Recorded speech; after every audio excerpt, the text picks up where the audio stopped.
메뉴행이냐 나폴리 잔류냐, 현지에서도 팽팽하게 부딪히고 있는 김민재 행선지에 대한 전망, 저희가 한번 분석해드리겠습니다. 안녕하세요, 송 기자입니다. 요즘 아주 뜨거운 이슈죠. 김민재 선수의 여러 이적설, 맨체스터 유나이티드가 가장 중점적으로 거론되고 있는데요. 이 보도들 소개해드립니다. 그리고 얼마나 신빙성이 있는지, 이적 가능성을 따질 때 뭘 고려해야 하는지 여러모로 분석해 보겠습니다. 자, 먼저 김민재 선수의 최근 이적설들을 보죠. 최근 한 2일 사이에 나온 따끈따끈한 이적설 위주로 보겠습니다. 이탈리아의 코리에레 델로 스포르트, 이 매체의 보도가 상당히 화제가 됐어요. 맨체스터 유나이티드가 6천만 유로를 준비했다. 나폴리는 이를 받아들일 것이다. 그러니까 돈이 너무 높다 보니까 나폴리가 거부할 수 없다라는 전망이고요. 또 바이아웃은 7월 1일부터 15일까지 해외 구단 대상으로만 발동된다. 그런데 이제 메뉴는 바이아웃 금액보다 더 상회하는 더 높은 금액인 6천만 원을 준비했기 때문에 나폴리가 거부할 수가 없다. 뭐 이런 식의 기사고요. 다음 또 다른 이탈리아 유력 일간지죠. 가제타 델로 스포르트의 기사를 보겠습니다. 역시 바이아웃은 7월 1일부터 15일까지고 액수가 4천에서 5천만 유로 사이다. 이런 내용은 앞서 말한 코리에레 기사 비슷해요. 근데 다른 점이 있습니다. 다만 선수는 딱히 떠날 생각이 없다. 그러니까 막 딱 잘라서 잔류할 것이다는 아니지만 잔류할 것도 가능성이 꽤 있다라는 식의 뉘앙스를 풍기는 기사예요. 두 매체가 사실상 서로 반박하면서 내 말이 맞네, 네 말이 맞네 싸우고 있다고 볼 수 있죠. 여기서 이제 한번 이렇게 신문사들이 스탠스를 잡으면 물러설 수가 없습니다. 앞으로 아마 그 한쪽이 이제 치킨 레이스를 하면서 한쪽 말이 맞고 다른 쪽 말이 틀린 거로 편명될 때까지 계속 서로 싸울 가능성이 꽤 있어요. 물론 제3의 구단으로 간다면 둘 다 틀리는 게 되지만요. 다음 뚜또메르카토 웹입니다. 뚜또메르카토 웹 같은 경우는 여기에 대한 후속성 기사를 냈어요. 김민재 대체자로 나폴리가 주시한 선수가 있다. 이 선수는 우니온 베를린의 다닐류 도에키라는 수비수다. 이 선수는 이제 25세 센터백이고요. 네덜란드 청소년 대표 출신입니다. 지금 독일 분데스리가에서 우니온 베를린이 이번 시즌 굉장히 잘했죠. 거기에 한 축이기 때문에 나폴리가 준톨리 단장도 있고 스카우트를 잘하는 팀인 만큼 김민재 대체자로 좀 주목하는 선수라면 역시 다른 사람들도 주목을 해야 하지 않느냐라면서 좀 소개를 하는 그런 기사예요. 자, 여기까지가 최근 기사였습니다. 지금 맨체스터 유나이티드가 가장 거론되고 있지만 그 밖에도 맨시티, 뉴캐슬, 약간 좀 지난 얘기긴 하지만 토트넘, 또 리버풀, 또 잉글랜드 밖에서 파리 생제르맹, 굉장히 많은 팀들이 김민재를 원하는 것으로 알려져 있는데요. 그렇다면 김민재 선수가 이적을 할 것인가 말 것인가, 지금은 이 점에 대해서만 이제 관심이 있으신 것 같아요. 이건 제 짐작임을 전제로 이제 제 의견을 드려보겠습니다. 제가 가끔 이제 김민재 선수의 소속사 그 에이전트 측과 연결이 될 때도 있지만 지금은 이제 확인을 하고 말씀드리는 건 아니에요. 그냥 현재 나온 기사들을 가지고 분석해서 말씀을 드리는 겁니다. 이런 민감한 일에 대해서 저한테 먼저 이제 확인해주거나 하지는 않기 때문에 그래서 지금은 이제 분석성 말씀을 제 짐작임 사견임을 전제로 말씀을 드리자면 저는 여전히 이적 가능성이 잔류보다 높다라고 생각을 합니다. 그 이유를 하나하나 얘기를 해보죠. 먼저 영입 경쟁이 굉장히 치열할 것이기 때문입니다. 이 치열한 영입 경쟁이라는 것은 곧 좋은 조건과 또 김민재가 고를 수 있는 다양한 행선지의 어떤 조건을 의미하기 때문이죠. 선택지가 넓어진다는 거예요. 일단 김민재는 상당히 매력적인 매물입니다. 지금 거의 최고의 매물이죠. 그래서 바이아웃 발동 즈음에 경쟁이 붙을 가능성이 매우 높습니다. 한 6월 중순부터 6월 말까지 7월 1일 되면 우리가 딱 낼 테니까 우리 팀으로 꼭 와! 이러면서 막 경쟁이 붙을 거란 말이에요. 그럼 김민재 선수 입장에서는 사실 현재 실력에 비해서 이적료가 낮으니까 다들 경쟁을 하는 건데 비교적 낮은 이적료는 곧 그만큼 높은 연봉 또 좋은 조건으로 이어집니다. FA 대박이라는 게 사종목에도 있고 축구에도 있듯이 이적료를 아낄 수 있으면 그 팀들은 선수에게 연봉을 더 주기 마련이죠. 김민재 선수가 이번 여름에 팀을 옮기면 굉장히 좋은 조건을 따낼 수 있다. 그래서 나폴리에서 1년 정도 더 뛰고 나서 2년 동안 빅리그에서 증명했으니까 더 연봉이 오르지 않나요? 라고 말할 수도 있지만 사실은 그렇지 않을 것이다 라고 짐작을 할 수가 있겠습니다. 물론 똑같은 액수의 바이아웃이 올여름과 내년 여름에 똑같이 발동이 된다면 1년 더 뛰는 것도 실리적으로는 괜찮은 선택일 수가 있긴 합니다. 다만 이제 연봉만 보고 움직인다는 게 아니고요. 이번 시즌과 비슷한 활약을 1년 더 한다 해도 내년 여름에는 올여름만큼 많은 팀이 돈보따리를 싸들고 찾아오지 않을 수도 있습니다. 왜냐면 이번 여름은 유독 다들 센터백이 필요해서 김민재에게 막 어떻게 보면 목을 매는 그런 팀도 나올 그런 분위기잖아요. 내년 여름에는 그렇지 않을 수 있다는 거죠. 이미 김민재 말고 다른 센터백들을 다 산 뒤일 테니까. 자, 두 번째 요인. 다음 시즌 나폴리는 현재의 이 나폴리가 아닐 수도 있기 때문입니다. 저는 이게 좀 결정적이라고 보는데요. 이미 김민재와 동시에 빅터 오시멘의 이탈 가능성 굉장히 유력하게 제기되고 있죠. 바이에른 아니면 파리 생제르맹, 메뉴 여러 팀이 거론되는데 김민재보다 오시멘이 오히려 더 나을 것 같은 그런 분위기예요. 다음에 이르빈 로사노 이걸 왜 사려는지 모르겠지만 로서너 선수도 첼시 등의 영입 대상으로 거론되고 있고요. 또한 피오트르 지엘린스키의 이적설도 있습니다. 가장 결정적인 것은 이 김민재를 비롯한 선수들뿐 아니라 스팔레티 감독이 남을지도 현재로서는 좀 애매하다는 거예요.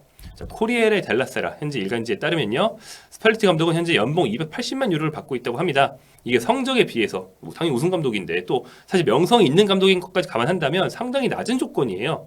비교를 해보자면 알레그리와 무리뉴 이 둘은 세리아 최고 연봉이긴 하지만 각각 보너스를 빼고도 700만 유로를 받고 있습니다. 또 시모네 인자기 인테르의 감독은 550만 유로를 받아요. 사실 인자기 감독 같은 경우에는 스팔레티에 비해서는 뭐 햇병아리에 가까운 그런 감독이고 딱히 우승 경력이 있는 것도 아니라서 스팔레티보다 높게 칠 게 별로 없거든요. 그런데 거의 2배를 받는다는 거예요. 그래서 스팔레티 입장에서는 우승을 시켰겠다. 이 팀에 남는다면 많이 받고 싶겠죠? 하지만 나폴리 측은 올여름 끝나는 이 계약, 이제 만료가 다가오고 있는 계약을 1년 연장시키는 그 조항이 원래 현 계약서에 있기 때문에 이 조항을 그냥 발동시키려고 한다는 게 최근 보도입니다. 스팔레티는 이게 우승 감독에 대한 대우가 아니라고 느낀다는 거죠. 나갈 수 있다는 그런 얘기가 좀 상당히 유력하게 나오고 있습니다. 벌써부터 뭐 감독 대체적 후보가 거론이 돼요. 브라이턴의 데제르비 굉장히 좀 이번 시즌 초망받는 훌륭한 감독이죠. 일단 피오렌티나의 이탈리아노 역시 전술가고 역량이 좋은 감독입니다. 그리고 안토니오 콘테 뭐 굉장히 유명한 감독이면서 무직이죠. 이들이 거론되고 있습니다. 좀 농담으로 말씀을 드리자면 콘테 아래에서 뛰는 김민재 보고 싶으신가요? 이건 농담인데 사실은 나폴리 팀 컬러랑 콘테가 안 맞긴 하지만 콘테는 어느 팀에 가든 준수한 성적을 내는 감독이기 때문에 재미가 있든 없든 성적은 좋죠. 그래서 김민재도 잘 써먹을 수 있다고 봅니다. 좀 실리적인 사람이고 자기 전술 선수를 껴맞추는 사람은 원래는 아니거든요. 최근 토트넘에서는 좀 그런 기미가 보였지만 하지만 이제 확실한 건 나폴리에 잔류한다는 건 김민재가 잔류한다는 건 이미 좋은 성적을 낸 요 멤버 우리 친구들과 1년 더 해보자 이런 뜻이잖아요. 그런데 그 중에 핵심들이 김민재보다 먼저 떠날 수 있다. 이 점에서 김민재가 굳이 잔류할 필요성이 좀 낮아진다는 얘기를 할 수 있겠습니다. 심지어는 크리스티아노 준톨리 단장까지 나갈 수 있는 얘기가 있어요.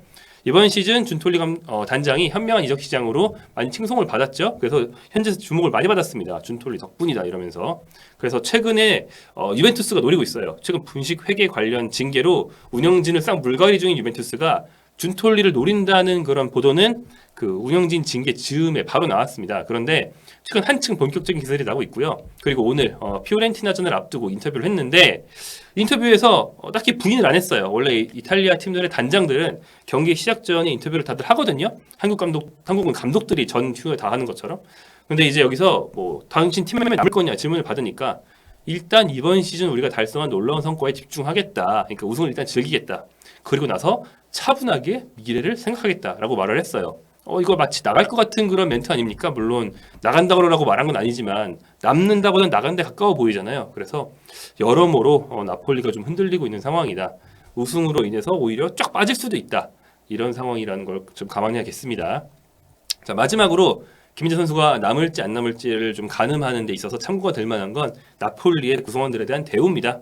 자, 나폴리는 이제 우승 경험이 없다 보니까 33년 만이다 보니까 우승자 대우를 어떻게 하는지는 이제부터 지켜봐야 될 거예요. 아직 모릅니다. 하지만 이번 시즌 평소 이상의 수익을 냈음에도 불구하고 더 투자할 것이다. 다음 시즌 선수단 총 연봉이 오르고 뭐 이적료를 많이 쓰고 이럴 것이라는 얘기는 일절 안 나옵니다. 오히려 이제 연봉을 동결하고 싶어 한다는 얘기가 많이 나오는 팀이거든요. 그러니까 애초에 씀씀이가 큰 팀이 아니에요. 뭐 데라울티스 회장이 굉장히 팀에 애정을 갖고 많이 돈을 쏟아붓고 있긴 한데 그 한계가 있습니다. 뭐 이미 많이 쏟아부었기 때문에 늘릴 수가 없단 말이죠. 이 점이 김민재를 비롯한 선수들의 우승 보너스가 그렇게 만족스럽지는 않을 것으로 짐작할 수 있게 하는 부분이고 1년 더 스쿠데토에 도전한다? 뭐 다음 시즌 남는다고 해서 스쿠데토가 딸 확률이 높다? 이렇지는 않다는 겁니다. 또한 이제 원래 이 팀은 선수 대우가 막 좋은 팀은 아니에요. 제가 예전에 영상과 기사로 말씀드렸던 것을 기억하시는지 모르겠는데 김민재 프리미어리그 이적설 이 영상 하나면 됩니다라는 제 영상으로 제가 말씀드렸던 것처럼 나폴리는 선수와 계약을 할 때 연봉뿐 아니라 세부 조건, 특히 초상권 부분에서 구단에 굉장히 유리하게 계약하고 이것 때문에 선수들과 분쟁을 겪기도 합니다. 이것이 문제가 돼서 선수가 받아들이지 않아서 영입에 실패한 경우들도 있었어요. 그래서 사실은 나폴리에서 오래 뛴 레전드들도 전례를 보면 곧 나갈 것 같은 분위기, 당장 이 선수가 이번 시즌 끝나면 나간다라는 분위기를 몇 번씩은 겪었습니다. 심지어는 나폴리를 정말 상징하는 선수였던 로렌조 인시니에도 나폴리에 있는 동안 이 선수 내년 나갈 것 같아라는 말이 계속 나왔어요. 그게 재계약할 때마다 그랬습니다. 기대만큼의 조건이 제시되지 않기 때문이죠. 그리고 이제 이 점이 스팔레티 감독의 현재 거취가 좀 불안한 이유도 되겠습니다. 자, 그럼에도 나폴리에 남을 가능성 물론 있죠. 뭐 이 도시가 얼마나 자신을 사랑하는지 깨달았잖아요. 지금 느꼈잖아요. 마음으로 느꼈잖아요. 그리고 로망이 있다면 뜻밖의 선택을 할 수도 있겠습니다. 나폴리 사람들은 좀 거칠지만 응원하는 선수에 대해서 아주 맹목적인 응원을 보냅니다. 뭐 제가 이제 현지에 계신 그 교수님한테 여쭤봤을 때도 선수를 우상화하는 경향이 있다라고 했거든요. 김민재도 그런 면에 실감했을 거예요. 왜냐하면 이번에는 그냥 나폴리 선수가 아니고 우승 멤버가 됐기 때문에 나폴리의 시민들이 자기를 거의 뭐 신격화하는 것처럼 추앙하는 걸 느껴봤잖아요. 좀 당황스러운 방식으로 실감을 했죠. 군인에서 원정 경기에서 우승 확정한 순간 나폴리 측 팬들이 그라운드로 쏟아 들어와가지고 막 껴안고 난리가 났는데 그때 보면 로사노 같은 선수들은 막 팬들이랑 엉켜서 우와 즐겼거든요. 김민재는 좀 당황해하면서 좀 빠져나가려는 그런 모습을 좀 보이기도 했는데 그리고 김민재를 붙잡고 다들 붙잡고 막 끌어안고 머리통에 뽀뽀하려고 이제 거구의 남자들이 줄을 서 있었죠. 김민재가 좀 당황스럽긴 했지만 굉장히 과격한 방식으로 얼마나 자신이 사랑받는지를 알긴 했습니다. 그래서 뭐 김민재 선수의 선택이니까 뭐 거기엔 마음도 작용을 하는 거니까 제가 뭐 잘라 말할 수는 없겠습니다. 다만 확실한 건 김민재가 이번 이적 시장은 그 어떤 클럽, 현재 소속팀 나폴리 또 자신에게 러브콜을 보내는 수많은 프리미어 리그를 비롯한 어떤 빅클럽들 이 어떤 구단보다도 김민재가 우위에서 협상을 할 수 있다는 겁니다.